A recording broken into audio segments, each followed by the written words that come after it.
Many of the people that are viewing this are students. I work with Yeah, college students, and this has been very strange for them. They had yeah, in-person classes that got canceled, and now they're having to do their studies online. We're deeply hopeful that we're going to be able to bring students back to campus in the fall for our normal in-person classes. I know the professors, me, everyone is missing our students desperately. I think that Lewis's second article that I mentioned on learning in wartime, the wartime analogy is pretty good. We're fighting a global yeah, war right now yep. against an unseen enemy that is taking a lot of lives, too Hmm. many lives, because the loss of any human life is a tragedy because that person is an image bearer.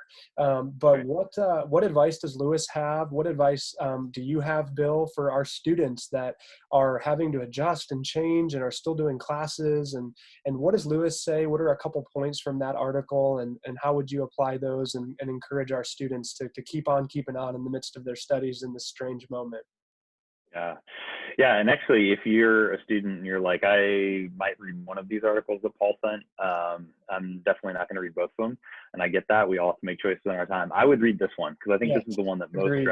directly addresses the moment that you're in. And I actually remember reading this the first time that I remember like kind of reading and reflecting on it was I was a college student, a freshman in college during 9/11. So I had just gotten September 11th, 2001. I would just a couple months in or whatever that was. We started in August, and just a few weeks in to that experience, 9/11 happened, and there was the sense that there's going to be a war. Are we all going to get drafted, and what is all that? I mean, I know many of you probably don't remember that Yeah, you're dating very yourself, Bill. well. Yeah, I know, there's but definitely students that are watching this that weren't even born yet. So that's right. That's right. So yeah, maybe for those of you staff out there, you might have remembered that moment. But yeah, that there was a similarity to that yes, moment. And I remember reading this essay of kind of like, okay, in the moment of all this tragedy, uncertainty, kind of what's the use? And this is kind of the Lewis addresses in the essay. What's the use of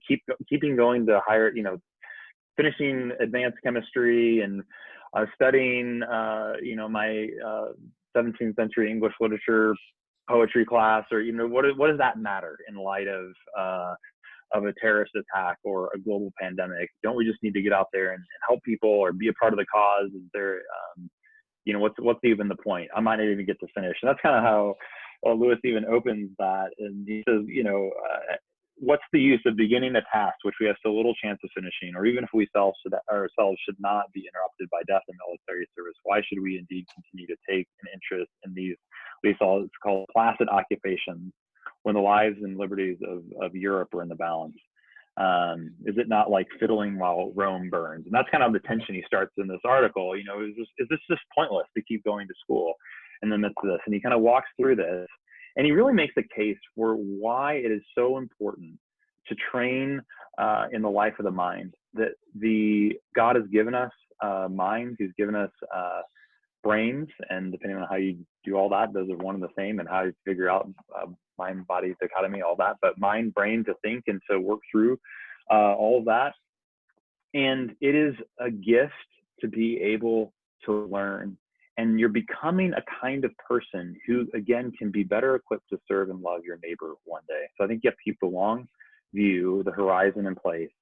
And so Lewis makes this long case for kind of the importance of education in the life of the mind. And he says, not everyone is called to that. Not everyone has the opportunity or the privilege of going to school. But if you're a student watching this, you've been given that opportunity and that privilege. Not everyone in the world gets that opportunity. So remember that in these moments, that you've been given an incredible gift that most people around the world just simply don't have. And that's the opportunity to be in school, to learn.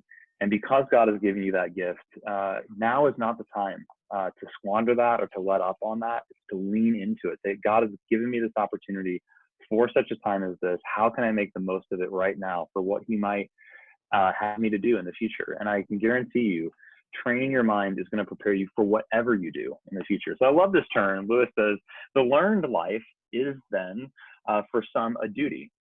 And at the moment, again, he's addressing college students at Oxford.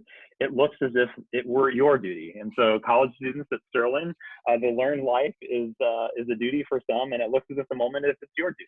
Yeah. That is where you're at in this moment. And so, Lewis then goes on to identify a couple of different, enemies. I don't know if we want to go into that, Paul, at this point, but to kind of learning in an environment like this. But I would just say you've been given an incredible privilege, an incredible opportunity to learn in this moment, and it is your duty in this moment. And so to lean into it fully, to not slacken up on that, but to say, how can I make the most of this moment and the education I have so that I can serve others in whatever God calls me to be next? Yeah. Well, no, that's great. It's a wonderful summary. And I agree with Bill. If you're only going to read one of the articles, both are great, but that one is really, really applicable and yes, should be really helpful. And we would add to that as well. We know this is hard. We know So that, hard. I mean, I just, my heart breaks for all of our students that have had so much change and adjustment, but particularly for the seniors, Yes. that we're so eager to kind of close out their Sterling College career and have graduation on May 16th and all of that. And there's just so many changes and adjustments. And, we have an online program, and I'm so grateful for our normally online students, is what I've been calling them, that we have normally Yeah. online students. I'm so grateful for them.